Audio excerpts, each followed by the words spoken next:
재질이 내용이 굉장히 많아요. 옵션이 엄청 많아요. 지금 보시면 지금 이만큼 있습니다. 엄청 많아요. 재질이, 옵션이 엄청 많아요. 그냥 한도 끝도 없이 쭉 내려와요.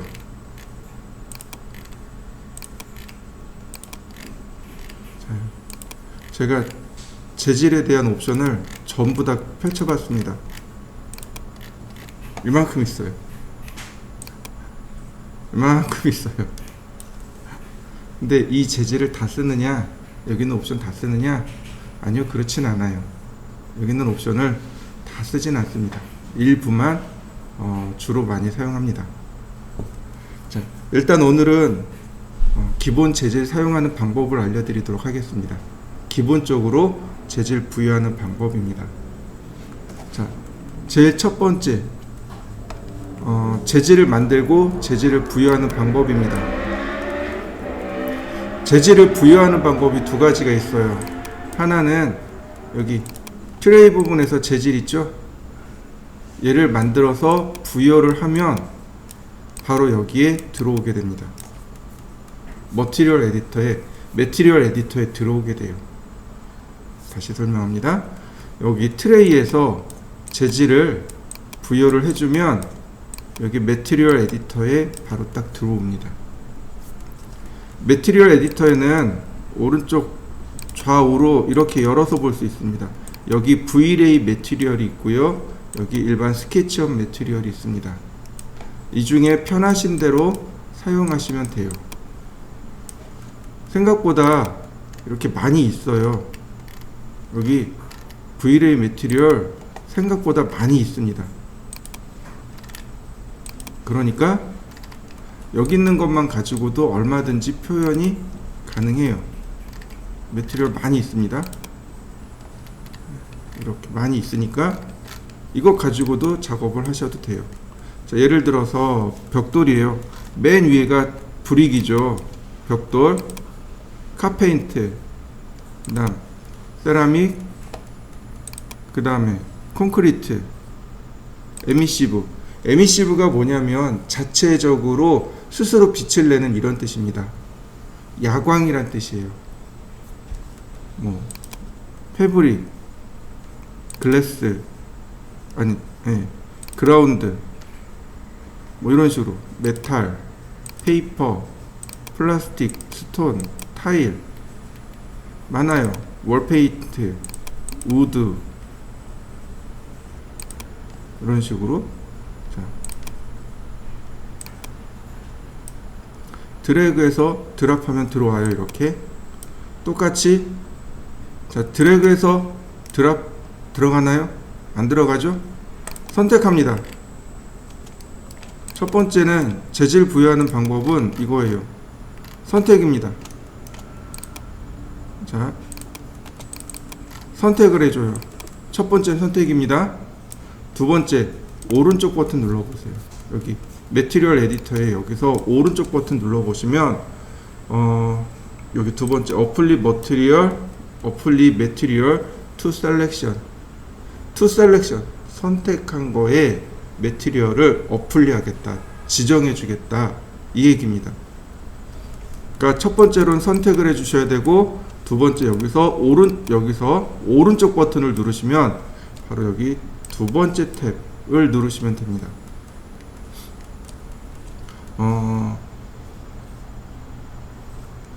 네. 그래서 얘를 눌러주면 이렇게 재질이 들어오게 되는 거죠. 이렇게 재질 들어온 거 보이시나요? 여러분들도 한번 이렇게 재질을 한번 넣어 보시죠. 단순히 오른쪽 버튼 눌러서 어플리 매티리얼 투 셀렉션을 눌러주면 바로 적용이 됩니다. 자, 그 다음 여기 보시면 점점점 이렇게 3개 있죠. 여기를 눌러 보시면 제너리, 일반적인, 네, 지금 여기 나와 있는 이 아이콘 모양 있죠? 이 아이콘 모양입니다. 패브릭, 천의 모양으로, 플로어, 바닥의 모양으로 그라운드, 일반적인 지형이죠. 지형의 모양으로 스케팅, 산발. 네. 그 다음 월, 벽의 모양으로. 그 다음 월 클로저, 확대해서 보기. 자, 그럼 왜 이렇게 많은 모양을 제공하고 있을까요? 이유는 간단합니다. 내가 만든 재질이 잘 보이나 안 보이나, 제대로 적용됐나 안 됐나를 사실상 미리 보기 하는 겁니다. 지금 우리가 지금 불러온 게 바닥 재질이잖아요. 그런데 이렇게 되어 있으면 이 나무가 바닥에 어떻게 들어갈지 이것만 가지고 파악을 해야 된단 말이죠. 잘 들어가는지 안 들어가는지 파악이 되나요? 안 되는 거죠. 그러니까 이럴 때는 플로어를 놓는 거죠. 아, 들어갈 때 이런 모습으로 들어가겠구나, 이렇게 판단을 하는 거죠. 자, 만약에 내가 다른 것들을 불러왔습니다. 예를 들어서 자, 뭐가 좋을까요? 글래스는 유리니까 넘어가고,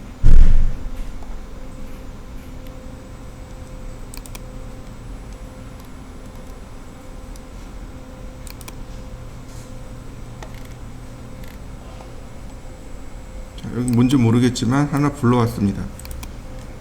그러면 자, 이렇게 놨을 때, 천의 모양일 때, 그 다음에 방바닥의 모양일 때, 모양을 보는 게 미리 보기, 일종의 미리 보기가 되는 겁니다. 그래서 형태에 따라서 미리 보기를 하시면 좋아요. 그래서 형태에 따라서 얘네들을 미리 이렇게 자꾸 바꿔서 보세요. 내가 지정할 이 재질이 앞으로 들어갈 때 어떻게 들어가는지, 어떤 모습으로 들어갈지 미리 보기 한다라고 생각하시면 됩니다. 아, 이런 모습으로 들어가겠구나 라고 미리 보는 겁니다. 자, 그 다음 재질은 이렇게 옵션이 크게 세 가지입니다. 자, BRDF라고 해서 이만큼의 옵션이 있는데, 크게 4개, 이렇게 4가지를 보시면 됩니다. 4개. 크게 4개예요. 재질이 있습니다. 우리가 참고로 여러분들 혹시 그거 아시나요? 우리가 빨강색으로 보이는 것, 파랑색으로 보이는 것, 혹은 노란색으로 보이는 이유, 우리가 색상을 구별할 수 있는 이유 혹시 아시나요? 우리가 검정색으로 보이고 흰색으로 보이고 빨강색으로 보이는 이유. 네? 빛의 파동. 네, 맞아요. 빛의 파동입니다. 조금 더 정확하게 얘기하면 이런 거예요. 어떤 재질은 빛을 쭉 흡수하는데 일정한 파동은 흡수를 못합니다. 그래서 튕겨내는 거예요. 어떤 거는 빛을 다 흡수해요. 그래서 튕겨낼 게 없어요. 어떤 건 아예 흡수를 못해서 다 튕겨냅니다. 무슨 뜻인지 이해되시나요? 네. 어떤 재질은 빛을 다 흡수해요. 그래서 튕겨내는 게 없어요. 그럼 무슨 색으로 보이냐면 검정색으로 보입니다. 어떤 재질은 빛을 하나도 흡수를 못해요. 다 튕겨내요. 그럼 무슨 색으로 보여요? 흰색으로 보입니다. 어떤 재질은 다 흡수하는데 어떤 특정 파동만 흡수를 못해요. 그걸 튕겨내는 거예요. 그걸 우리는 색으로 읽는 겁니다. 그 파동을 우리는 눈에 색으로 들어오게 되는 겁니다. 튕겨나온 색이 우리 눈에 색으로 보이게 되는 거예요. 자, 디퓨즈라고 하는 건 사물이 지닌 기본적인 색상을 디퓨즈라고 합니다. 디퓨즈 컬러 그러면 사물이 지닌 기본적인 색상, 이렇게 받아들이시면 돼요. 디퓨즈 컬러 혹은 디퓨즈는 사물의 기본적인 값, 색상 이런 뜻이고요. 여기 보시면 두 개의 옵션이 있습니다. 거의 스펠링이 비슷해요. 두 개가 비슷해요. 스펠링을 읽어보면 REFLECTION, 아래 거는 REFRACTION. 뭐냐면 위에 거는 리플렉션이고 아래는 리프렉션이에요. 발음도 거의 비슷해요. 차이가 뭐냐면 이 위에 리플렉션은 반사란 뜻입니다. 반사란 뜻이에요. 여기서 말하는 반사는 유리같이 사물을 이렇게 반사시켜서 보여주는 것. 유리나 대리석 이런 것들 어때요? 혹은 이런 플라스틱류 어때요? 반짝반짝하면서 주변 사물을 다 반사시켜서 보이죠. 네, 그게 리플렉션입니다. 주변 사물을 반사시켜주는 것. 거울처럼 반사시키는 것. 리플렉션 값이 검정색이고 값이 많으면 어떻게 돼요? 거울 같은 효과가 나요. 거울이나 금속 재질 같은 효과를 만들어낼 수 있습니다. 그러면 참고로 어떻게 하시냐면 바닥 재질 있죠. 바닥 재질은 리플렉션을 살짝 주는 게 좋습니다. 바닥 재질에다가 리플렉션을 주면 바닥이 주변 위에를 다 반사하고 있잖아요. 그래서 은은하니 보기 좋아집니다. 약간 사람의 눈은 약간 반짝반짝거리는 걸 좋아해요. 리플렉션이 반짝반짝거림을 주게 만들어줍니다. 근데 그 아래 리프렉션이라고 하는 거 뭐냐면 굴절이란 뜻이에요. 굴절. 유리나 혹은 물 같은 경우 빛이 투과를 할 때 그냥 일직선으로 투과하던가 아니면 재질, 그러니까 예를 들어서 물이 이렇게 있어요. 우리 초등학교 때 배운 거죠. 물이 있습니다. 우리가 여기 서 있어요. 물고기가 여기 있습니다. 우리 눈이 물과 만나면 이렇게 꺾어지죠. 맞습니까? 이게 굴절이죠. 네, 굴절 효과를 만드는 게 리프렉션입니다. 바로 얘가 리프렉션, 굴절이랍니다. 굴절. 그럼 굴절이 일어나려면 재질이 어떤가요? 불투명한가요? 투명한가요? 투명해요. 즉 리프렉션은 투명도와 굴절에 관련된 내용입니다. 트랜슐런스라는 값이 있습니다. 트랜슐런스가 투명도란 뜻입니다. 투명도. 즉 사물이 지닌 투명 값을 제어하는 것. 그게 트랜슐런스입니다. 그래서 실제로 투명도를 제어하는 게 두 가지예요. 하나는 오파시티라는 값이고 다른 하나는 트랜슐런스 또는 트랜스페어런시티 혹은 트랜스페어런시 이렇게 이야기합니다. 트랜스페어런시 혹은 이렇게 트랜슐런스 이런 말이 나오면 이건 다 투명에 관련된 이야기입니다. 물체를 투명하게 해주어라 이런 얘기입니다. 그리고 또 하나, 지금 여기 이 부분 아까 이야기하다 말았던 이 물, 우리는 이 물을 뭐라고 부르냐면 매질이라고 부릅니다. 매질. 즉 물이냐 플라스틱이냐 유리냐 이거에 따라서 굴절율이 달라지죠. 그래서 우리는 뭐라고 하냐면 매질에 따라 굴절율이 달라집니다. 이렇게 이야기합니다. 저 트랜슐런스가 저 매질의 종류를 제어할 수 있습니다. 자, 크게 이렇게 이만큼의 옵션을 우리는 기억을 하셔야 돼요. 가장 기본적인 값이 이렇게 4개입니다. 근데 눌러보면 디퓨즈라는 것을 눌러보면 내용이 또 이만큼 있어요. 이만큼 있습니다. 자, 얘는 지우고 파일 뉴 하나 새로 만들고 렉탱글 푸시 앤 풀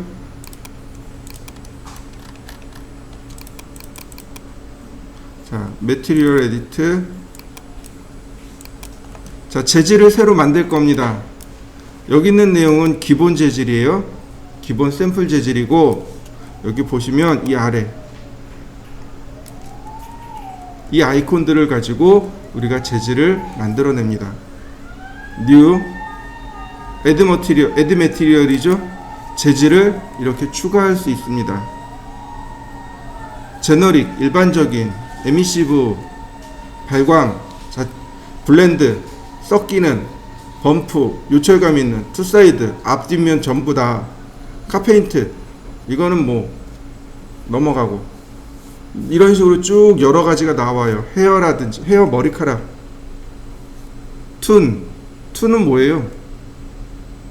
만화란 뜻이죠. 만화 같은 거.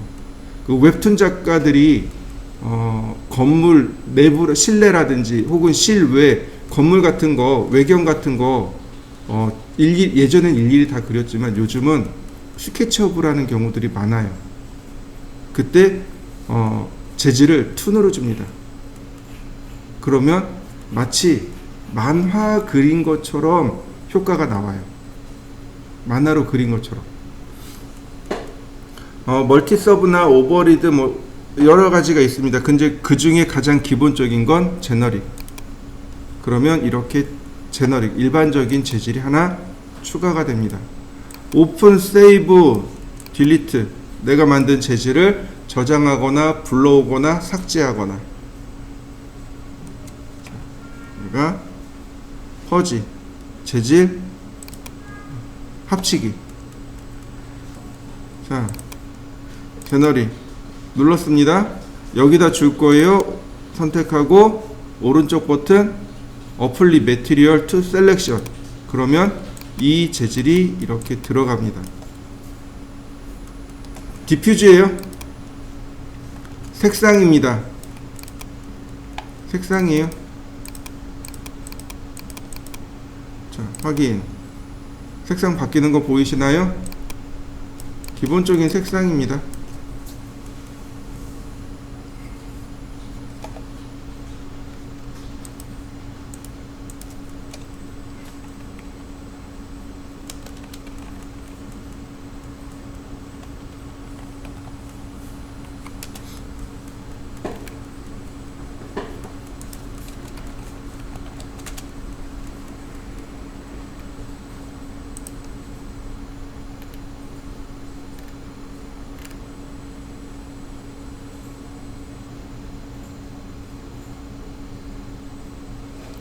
자, 이렇게 색상이 들어갑니다. 뭐 어려운 내용은 없으니까 패스. 자, 제가 서클을 하나 만들죠. 반지를 50,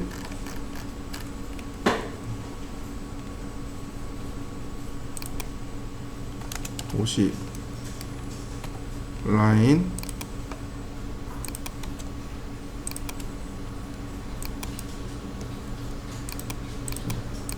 선택하고 팔로우 미.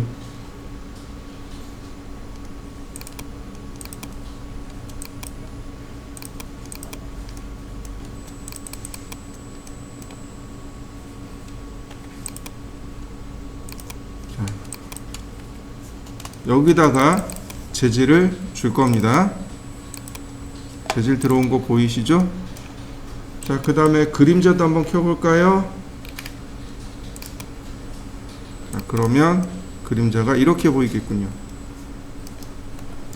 하이라이트 효과가 일어나는 것과 기본 질감이 있는 효과, 그 다음에 빛이 닿지 못해서 그림자 지는 곳, 이렇게 나옵니다. 자, 이건 렌더링 통해서 보시면 돼요. 그러면 이렇게 렌더링 통해서 보시면 질감 효과가 이렇게 나는 걸 알 수 있습니다. 러프니스라고 하는 건 표면 거칠기입니다. 이 표면을 얼마나 거칠게 표현할 것인가. 자, 1이라고 놨습니다. 그리고 렌더링. 그러면 별로 차이가 안 나요. 렌더링 했을 때 어때요? 표면 거칠기가. 이 부분이 좀 차이가 나는 거 보이시나요? 자, 다시 보세요. 자, 제가 표면 거칠기를 0으로 놨습니다. 렌더링. 표면이 스무스하게, 색상이 스무스하게 바뀝니다. 이렇게요. 스무스하게 바뀌는 거 보이시죠? 이 러프니스 값은 표면을 얼마나 거칠게 표시할 건가, 즉 단계죠. 네, 이렇게 단계입니다. 그러면 내가 툰 렌더를 하고 싶으면 재질을 이렇게 주면 되죠. 툰 렌더, 즉 다시 말해서 만화처럼 표현하고 싶어요. 사물을 만화처럼 표현하고 싶어요. 그러면 만화는 음영 자체가 한 톤이 하나나 두 개밖에 없잖아요. 이렇게 러프니스 값을 크게 주면 음영 단계가 이렇게 몇 단계 안 되거든요. 자, 러프니스 값을 0으로 바꿔보세요. 그럼 어때요? 음영 단계가 스무스해지면서 부드럽게 나오죠. 이렇게 면이 부드럽게 처리가 돼요. 그런데 값을 높여버리면 이 단계가 줄어들어 버리는 거죠. 그래서 면이 거칠어 보입니다. 네, 이렇게. 보통 일반적으로 우리가 작업할 땐 이 러프니스를 바꿀 리가 없죠. 이걸 바꿔야 될 이유가 없죠. 이거는 툰 렌더 할 때는 사용하는 거지, 우리가 일반적으로 쓸 때는 쓰지 않습니다. 이제 조금 어려운 개념을 들어갈 겁니다. 조금 어려운 개념인데, 자, 그게 뭐냐면 맵에 대한 개념입니다. 보통 재질이라고 합니다. 재질이 있으면, 재질은 크게 질감이라고 하죠. 텍스처라고 하는 질감 효과가 있고요. 그 다음에 무늬 효과가 있습니다. 무늬. 그죠? 예를 들어서 여기 벽에는 그냥 하얀색이죠. 그러니까 이건 그냥 질감 효과만 주면 돼요. 흰색 질감 효과만 주면 돼요. 그런데 우리가 앉아있는 책상은 어떤가요? 책상은 나무 무늬로 되어 있죠. 그죠? 그럼 이 무늬는 어떻게 할 거냐 이거죠. 이 무늬를 표시하는 것, 이게 맵이라고 합니다. 맵. 맵핑 또는 맵, 그냥 이렇게 얘기해요. 맵 또는 맵핑, 이렇게 이야기합니다. 무늬를 주는 것, 재질에 무늬를 추가해 주는 것, 그걸 맵이라고 합니다. 맵 또는 맵핑이라고 해요. 맵핑 효과를 주려면 어떻게 해야 되냐면, 여기 지금 디퓨즈 컬러에 보시면 맨 오른쪽에 네모난 사각형 하나 보이시죠? 네, 쟤를 누르시면 됩니다. 저 네모난 사각형을 눌러주시면 바로 이렇게 어마어마하게 많은 맵들이 나옵니다. 이거 하나도 안 써요. 이거 쓸 일 없어요. 쓸 일 없어요. 써봤는데 효과가 그렇게 썩 좋지 않아요. 자, 누굴 쓸 거냐면 여기 비트맵이요. 이 비트맵 하나만 쓰시면 돼요. 비트맵, 뭐 예를 들어서 셀룰러 그러면 세포 같은 효과를 만들 때 쓰는 거고, 체커는 체크무늬 만들 때 쓰는 거고, 클로스는 옷 모양 만들 때 쓰는 거고, 그 다음에 뭐 팔로프는 테두리를 사라지게 만드는 거. 그러면 이 팔로프는 언제 쓰냐면 눈 내리는 효과예요. 먼지 효과예요. 그럴 때 사용합니다. 근데 문제는 먼지 같은 거, 연기 같은 건 움직여야 되잖아요. 얘는 안 움직여요. 그러니까 의미가 없어요. 맥스 같은 데다가 줘버리면, 그리고 애니메이션을 주면 눈이 오는 것처럼 보여요. 그리고 서로 이렇게 뭉쳐가지고 연기가 올라가는 것처럼 보여요. 여기는 그런 게 효과가 안 나더라고요. 마블 대리석 효과예요. 뭐 여러 가지 효과들이 있습니다. 그 중에 이제 좀 많이 쓰는 게 여기는 스카이. 스카이가 하늘이란 뜻이죠.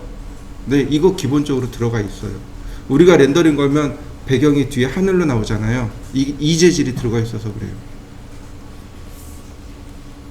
그 다음에 뭐 특별한 건 없어요. 워터 같은 건, 워터는, 아이고 잘못 눌렀다. 워터는 물 효과죠. 그죠?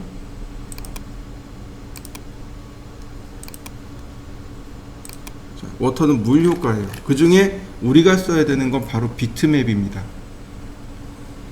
자, 비트맵은 비트맵이라는 단어는 비트 플러스 맵 이런 뜻입니다. 비트가 컴퓨터에서 가장 최소 단위죠. 맞습니까? 컴퓨터에서 가장 작은 단위를 비트라고 합니다. 그 비트의 지도란 뜻이에요. 다시 말하면 이거는 무슨 뜻이냐면 이미지란 뜻입니다. 사진이란 뜻이에요. 혹은 그림이란 뜻입니다. 우리가 흔히 이거 비트맵 방식이야, 이거 벡터 방식이야 이렇게 이야기합니다. 비트맵이라고 하는 건 이미지란 뜻입니다. 사진이란 뜻이에요. 포토샵이 비트맵 방식입니다. 일러스트레이터가 벡터 방식이에요. 오토캐드가 벡터 방식입니다. 이해되시나요? 비트맵입니다. 비트로 그림을 그린 거예요. 마치 모자이크처럼요. 모자이크 어때요? 모자이크에 나오는 그 조그만 그 뭐라 그러죠? 그 모자이크의 그 조그만 그 아이콘 있죠? 얘네들이 크면 어떻게 돼요? 그림 자체가 흐리면 완전히 뿌옇게 보이죠. 그런데 모자이크를 되게 작게 점을 찍으면 어떻게 돼요? 굉장히 상세하게 나오죠. 네, 그 모자이크의 그 점이 비트인 거예요. 점을 찍어서 그림을 만든 겁니다. 예를 들어서 하나만 볼까요?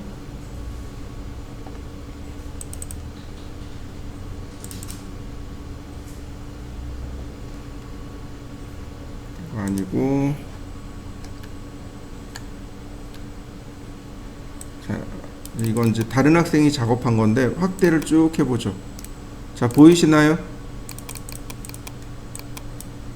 보이시나요? 여기 네모난 점들 보이시나요?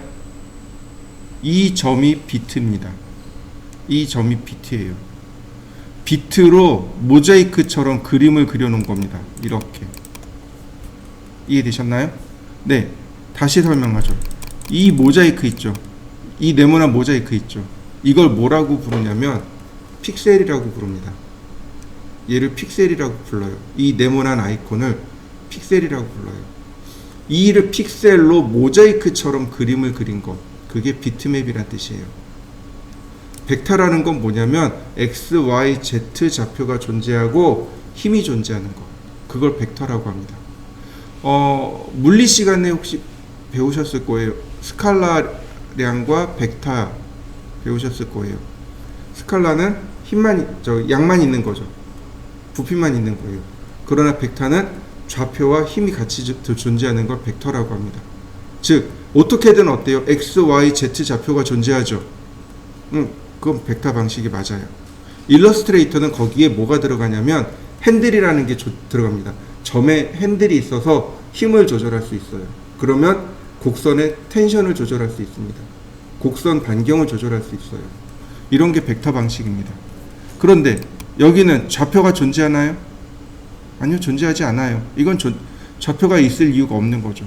그냥 조그만 점으로 모자이크처럼 해서 그림을 그려놓은 거죠. 이렇게 모자이크처럼 그림을 그려놓은 거죠. 이해되시나요? 네. 이게 비트맵 방식이에요. 이게 포트폴리오입니다. 나중에 이제 이렇게 해서 제출해 주시면 돼요. 이것도 스케치죠? 스케치업하고 포토샵이죠. 캐드, 스케치업, 포토샵. 이건 이제 여담이지만 이제 여기 있는 이분이 본인이 이제 직접 설계를 한 거예요. 이 공간을 설계를 하고 캐드로 설계하고 스케치업에서 모델링하고 그 다음에 이런 질감 효과 있죠. 이런 재질들. 그 다음에 이 밑에 부분도 깨끗하죠. 이런 거 다 포토샵에서 리터칭해서 보내온 거예요. 이게 이제 포트폴리오가 돼요. 이런 게 이제 포트폴리오인 거죠. 아마 이분이 제일 잘한 것 같아요. 스케치업으로 작업한 거죠. 이런 식으로. 이것도 저희처럼 4개월 듣고 나는 거예요? 네. 바로 여러분들 전 타임에 이분들 끝나고 바로 여러분들 들어오신 거예요. 간혹가다 이렇게 잘 하시는 분들이 한 분씩 계세요. 이분은 시간이 없고, 이분은 자격증 준비하느라고 이걸로 대체하셨고, 이분은 본인이 직접 이렇게 설계를 했어요. 이렇게 본인 집을 본인이 설계해서 건물 설계한 거죠. 이렇게. 그래서 컨셉 보드를 이렇게 만들어서 제출하신 거고,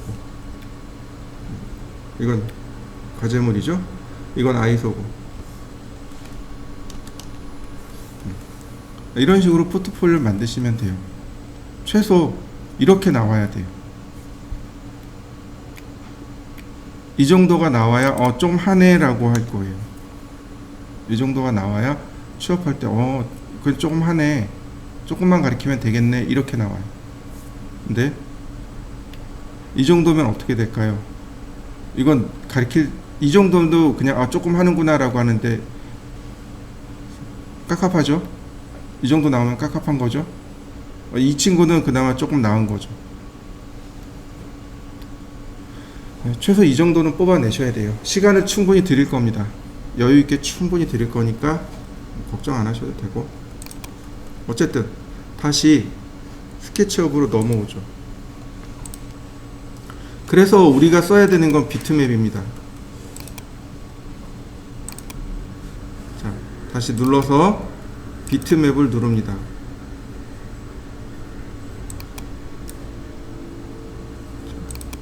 그러면 자, 이렇게 하나가 떠요. 비트맵이니까 그림을 불러와야 되잖아요. 그래서 먼저 파일을 오픈하라고 이렇게 뜹니다. 저한테도 기본적인 소스가 조금 있을 거예요.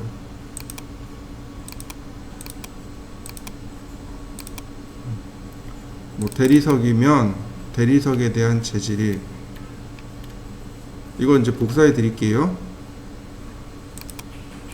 혹은 마루면 마루에 대한 재질이 이렇게 쭉 구비되어 있어요. 선택하고 열기, 그러면 이렇게 해당 이미지가 들어오게 됩니다. 그리고 파일의 위치입니다. 파일의 위치, 그 다음에 필터라는 건 뭐냐면 나중에 배울 안티알레스라고 하는 기능입니다. 안티알레스 무슨 얘기냐면, 다시 이쪽으로 들어가 볼까요?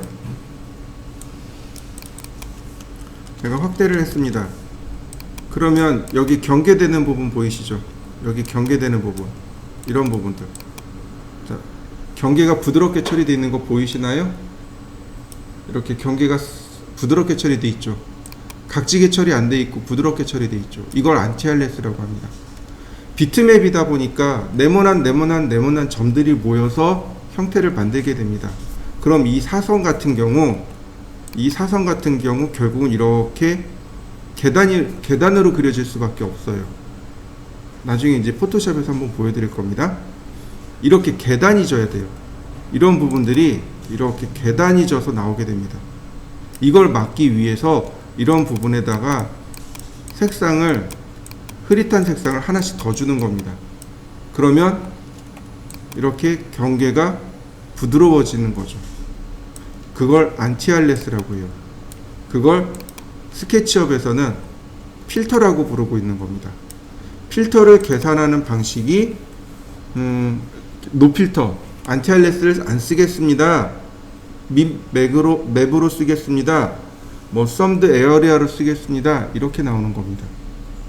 이건 그냥 크게 무시하셔도 좋고요. 그 다음에 필터 블루어라고 하는 거 있습니다. 블루어가 무슨 뜻이냐면 뿌옇게 흐려지게 하는 효과. 즉 여러분들 사진 찍을 때 보시면 인물은 또렷한데 주변 배경이 뿌옇게 흐려진 거 보이시죠? 지금 얘처럼 지금 뿌옇게 흐려져 있잖아요. 이거를 블루어 효과라고 합니다. 블루어, 흐릿하다란 뜻이에요. 사물을 흐릿하게 해주는, 즉 여기서 블루어를 많이 줘버리면 이 이미지가 흐릿해집니다. 이렇게 이미지가 흐릿해진 거 보이시나요? 내가 불러온 이 맵이 이렇게 흐릿하게 들어가 버립니다.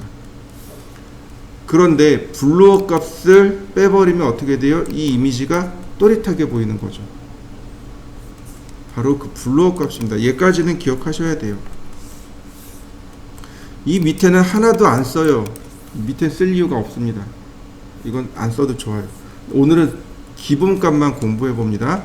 파일 불러오고 블로어 값 지정해주고 그 다음에 백 버튼 누르시면 됩니다. 백.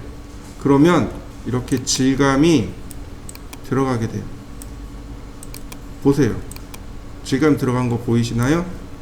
다시 렌더링.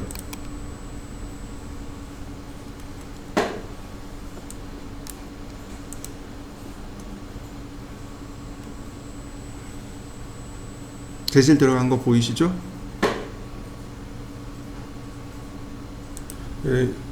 기본적으로 우리가 제일 많이 쓰는 건 바로 여기 있는 디퓨즈 맵입니다. 요만큼. 디퓨즈에 색상을 주어서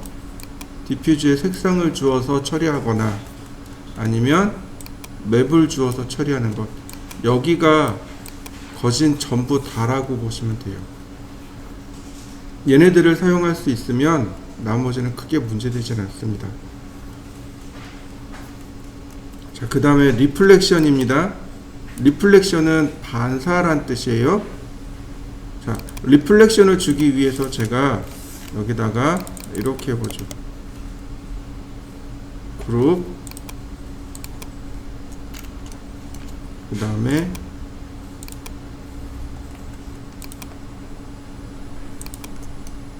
보이시죠?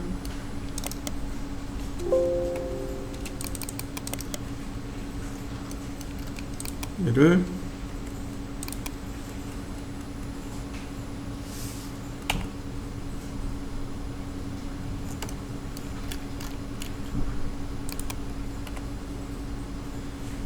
이렇게 Z 방향으로 내려놨고요.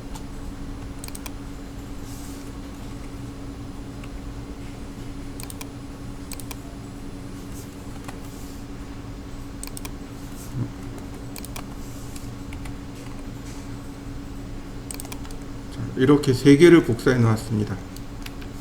총 3개를 복사했고요. 자, 바닥에다가 하나 만들죠.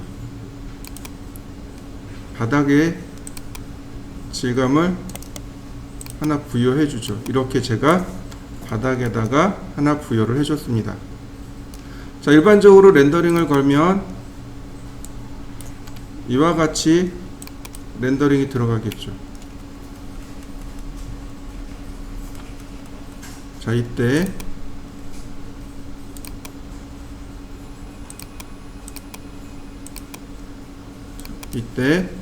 바닥에다가 이 바닥 재질 있죠? 여기다가 리플렉션을 쭉 주었습니다. 이 값만 키워주시면 돼요. 그리고 렌더링. 자, 여기도 지금 보이실 거예요.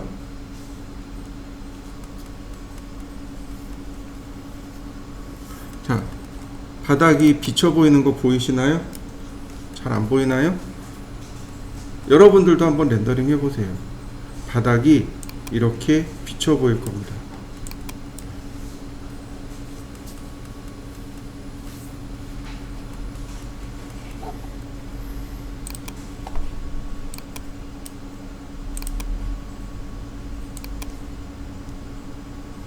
리플렉션이 반사값이에요. 그러니까 반사를 주면 이렇게 반사 재질이 들어가게 됩니다. 여기다가 검정색을 줘볼까요? 디퓨즈 컬러에다가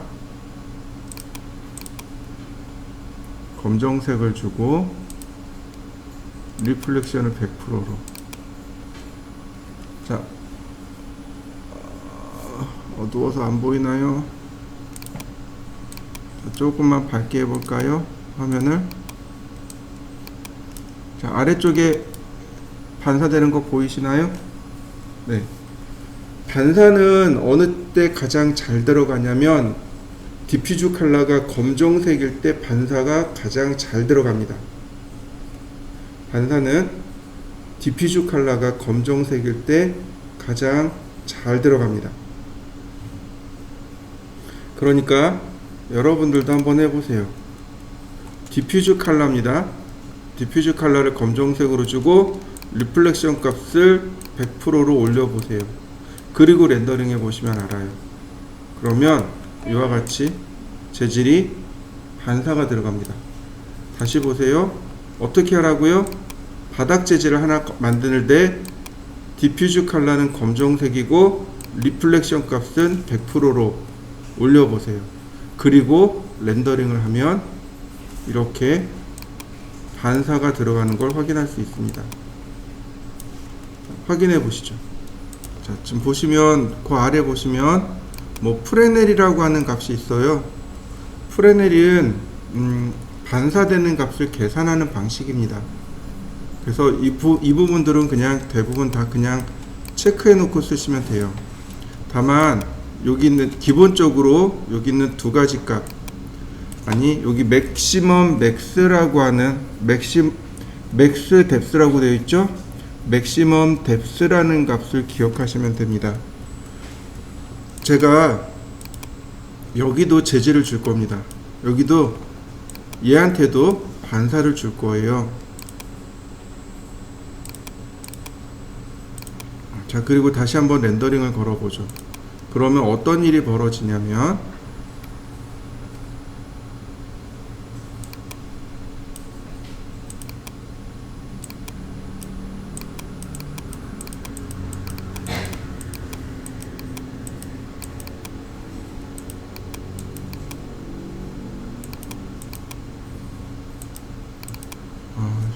빔이 어두워서 제대로 안 보이네요.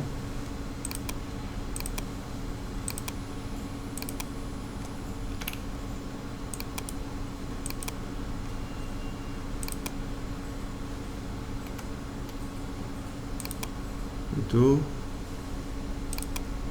런으로 바꿔야 되겠네.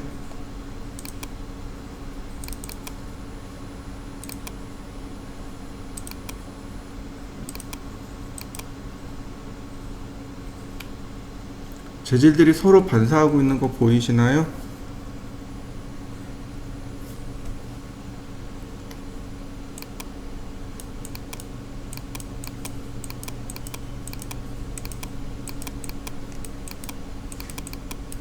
제가 콘트라스트를 조금 낮췄고요. 보시면 이렇게요. 재질들이 서로 반사하고 있는 거 보이시죠? 이 부분들 보이시나요? 재질들이 반사하는 거. 여기도 지금 화면상이 조금 이래서 그런데 조금 낮춰보면은 아마 여러분들 잘 안 보일 거예요. 이렇게 보일 거예요. 제가 값을 높여놔서 그렇습니다. 밝기를 조절해서 그래요. 보시면 이렇게 반사를 하고 있죠. 그죠? 이거 거울 양옆에 우리가 들어가면 무한 반사가 들어가죠. 네, 바로 그 무한 반사입니다. 이 맥스 뎁스가 무한 반사예요. 무한 반사인데 무한대로 계산할 수 없잖아요. 그 렌더링이 안 끝날 거 아니에요. 그러니까 몇 번까지 5번만 반사시켜 주세요, 이런 뜻입니다. 반사하고 반사하고 또 반사하고 반사하고 이렇게 해서 5번만 반사하는데, 다만 엑시트 컬러 탈출할 때 검정색으로 탈출하세요, 이런 뜻입니다. 그래서 여기 보시면 검정색으로 나오는 이유가 탈출할 때 검정색으로 탈출하기 때문에 그렇습니다. 더 이상 반사 안 하고 나오는 겁니다. 그래서 검정색으로 나와라, 이런 얘기예요. 반사를 그만하고 탈출할 때는 검정색이 되어, 이런 뜻이에요. 자, 얘는 알파 채널 나중에 설명하기로 하고요. 그 다음에 리플렉션 굴절 효과입니다. 제가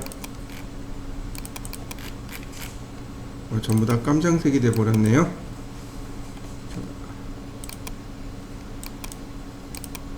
여기다가 재질을 하나 만들어 보죠. 체커. 이렇게 체크 무늬를 제가 넣어놨습니다. 렌더링을 해볼까요?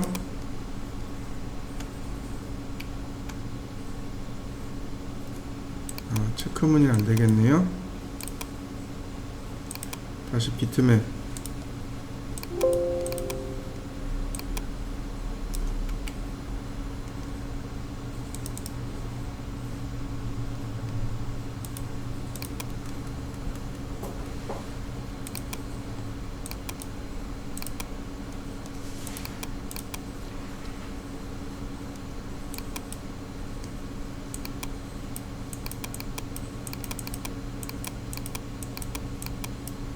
자, 그러면 바닥은 이렇게 비트맵으로 들어갔고요. 제가 바닥에 대한 리플렉션도 싹 뺄 겁니다. 바닥에 대한 리플렉션 없고요. 자, 리프렉션 값만, 아니 얘한테 주는 게 아니고 여기다가 리프렉션 값만 줄 겁니다. 얘도 리플렉션 싹 빼고 리프렉션 값만 줄 겁니다. 즉 굴절 효과만 준다는 뜻이죠. 자, 빨간색을 썼습니다. 빨간색에 이렇게 굴절 효과만 줘보죠. 그리고 렌더링. 투명해진 거 보이시나요? 투명해지고 어떻게 되나요?